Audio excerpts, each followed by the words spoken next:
Magandang araw mga kaibigan. Bigyan natin ng reaction, opinion itong post ng Sunstar Cebu. To me, good news ito para sa atin na nagmamahal kay Tatay Digong. Activist group submits a statement to United Nations Human Rights Council on Duterte administration. The International Career Support Association through conservative activist Sean Pigorson Pujiki has formally submitted a written statement to the 63rd session of the United Nations Human Rights Council regarding the detention of former President Rodrigo Roa Duterte. The document identified as A/HRC/63-NGO-7 raises concerns under international human rights law, the Rome Statute, and the Nelson Mandela rules in relation to the Duterte's more than 500 days of pre-trial detention. Tagal, no? More than 1 year na, pre-trial pa lang. The group urged the council to examine allegations of politicization, the principle of complementarity, and the health condition and the rights of the elderly former president. Pujiki, excuse me. Pujiki also said they are planning activities during the current Human Rights Council session with Filipino migrant workers in Europe and Japan. Wow! Ang galing! So ito po yung Japanese activist na last year ata nagsasalita na siya in support kay PRRD at ngayon na-formalize na ang 63rd session ng United Nations Human Rights Council ay gaganapin September 7 to October 9, 2026 sa Palais des Nations in Geneva. So dito, formal, dahil meron ng submission yung document, nirereklamo yung politicization. Ano ibig sabihin?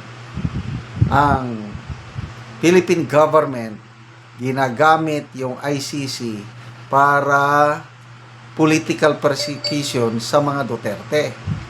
And then ano pa? Yung sobrang tagal na detention, pre-trial pa lang yan, more than 500 days na.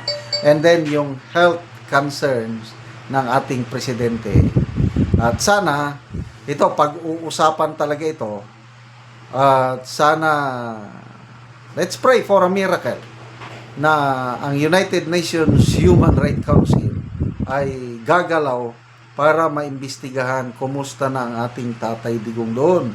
Nakakalungkot po yung huling update ni BP Sara nung nandun pa siya sa Netherlands na mayroon na daw bed sores si Tatay Digong at marami ng sakit na nararamdaman niya.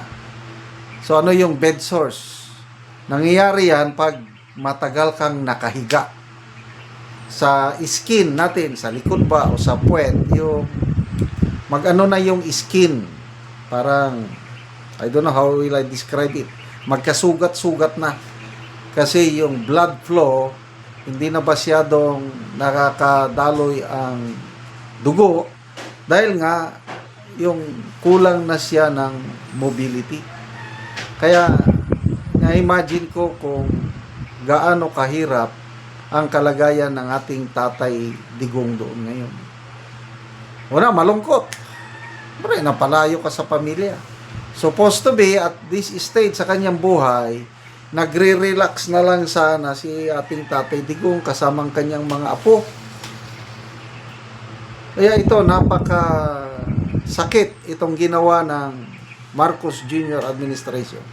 Yung kanilang green of effort na dinala doon. Kaya, hindi mo masisi ang mga Pilipinong nagmamahal kay Tatay Digong na magalit sa administrasyong ito, lalo na yung mga taga Davao. Hmm. Yung recent incident, kailan ba yun? Nagbisita ang Pangulo sa Davao sa isang eskwelahan. Sinigawan siya ng mga estudyante ng mga masasamang sigaw.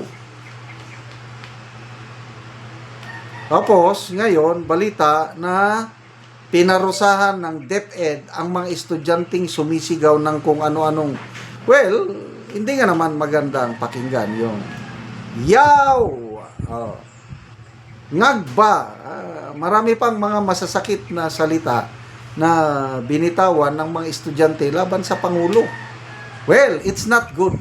Talagang hindi nga maganda. Kailangan, kung galit ka na, sumasabog na ang dibdib mo, kung minsan maganda yung mailabas. Ako, gusto kong mailabas yung galit ko. Paano? Pag mataymingan ko ang Pangulo, kahit saang lugar, sisigaw lang ako ng Duterte. Kagaya ng ginagawa ng maraming kababayan natin. Kahit saan magpunta ang Pangulo, may sumasagaw sa kanya na ng Duterte! Duterte! Para maiparating sa kanya na ang pinakulong niya, pinakidnap nila, grinop effort nila, ay milyong-milyong Pilipino ang nagmamahal sa pinakulong nila.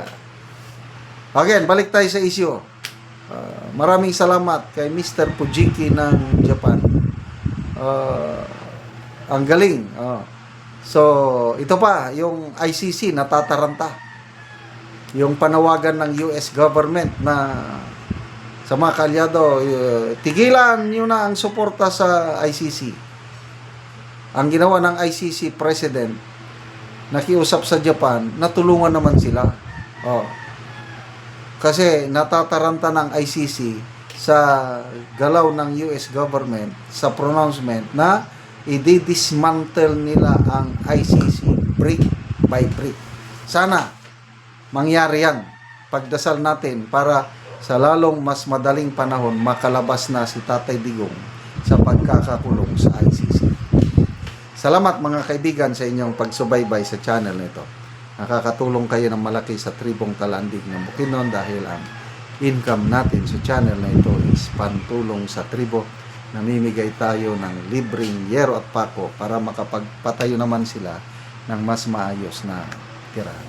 Panoorin nyo ang video na ito. Karon ni anak ko diri sa gipatindog sa balay sa ratabangan namo og yero. Sumuna ni ang iyang gipatindog nga balay nga pag-atupan karon. So mo na pod ni ang yero nga among gitabang. So makatop na ni siya karon.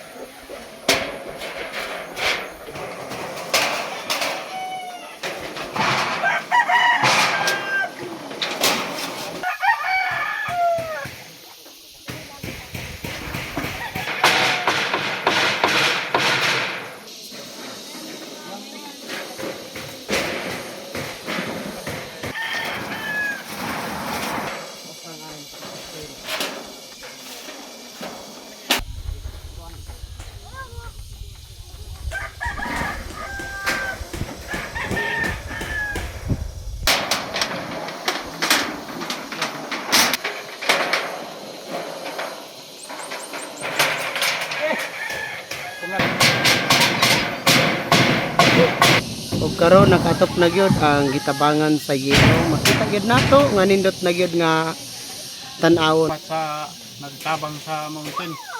So, salamat sad kay nakabalay na ko.